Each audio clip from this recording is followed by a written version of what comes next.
So good morning, everybody. Welcome back to Sam's Doing Stuff. What am I doing today? Well, I'm getting ready to split up the last of what I have to make firewood. Hey, you know what? I'm not worried.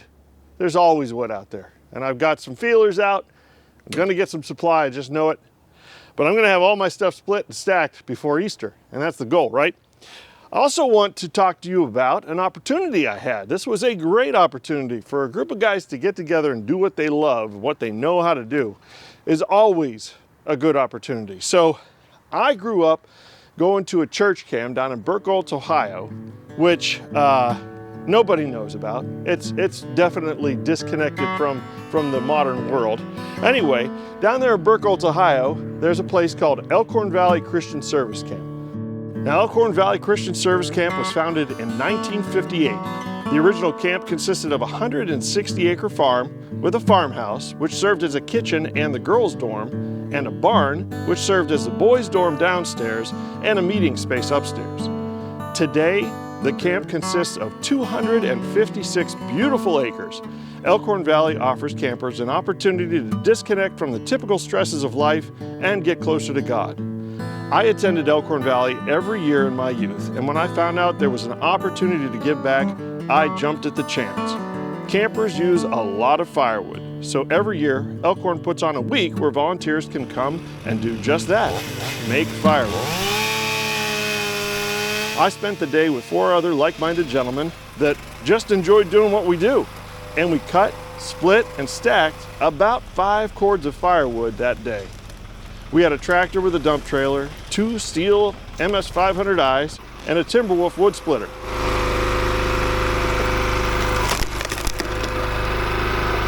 A professional grade log splitter, which I'll talk more about at the end of this video. This was a true blessing, to be able to take advantage of an opportunity where my skill set could help out a place that did so much for me when I was young. The weather was fantastic, lunch was spectacular, and we all had a really good time.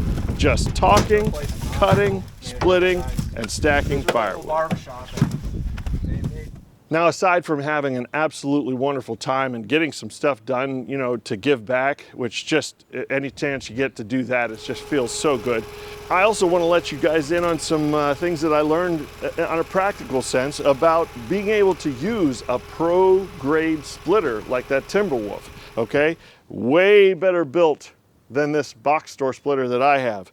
And heavier, stronger, just every bit of it was an improvement upon this splitter. It had a 4-way wedge, it had a log lift, just, really, really high quality splitter. It will probably last several lifetimes.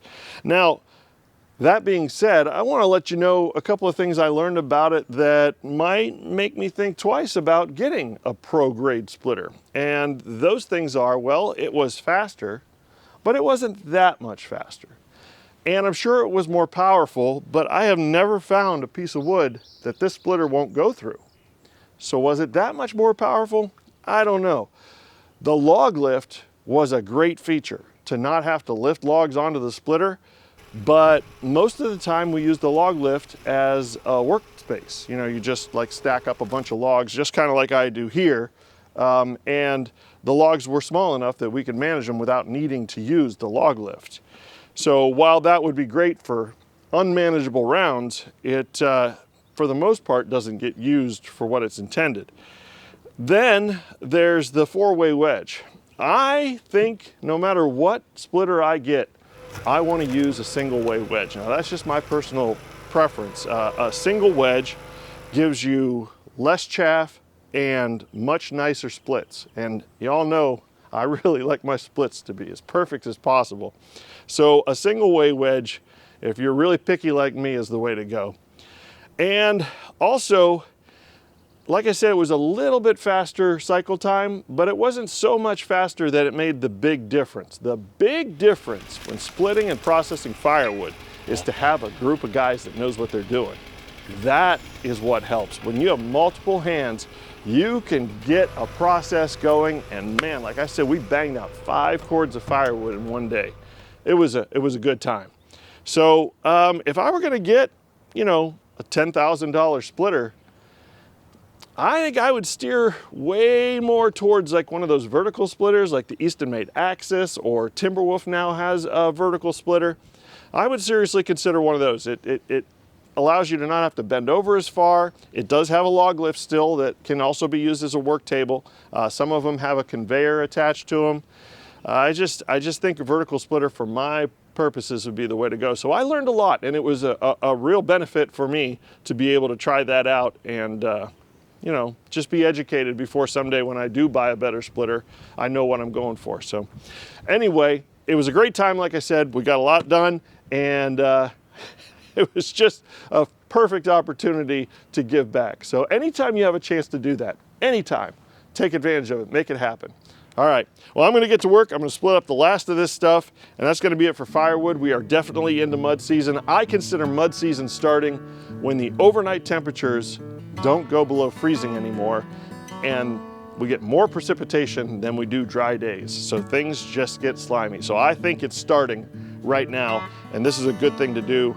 I won't be touching that dirt for that culvert until it's dry enough that I can move it without sinking in. So anyway, get to work, and I will see you next time when I am doing more stuff. See you then.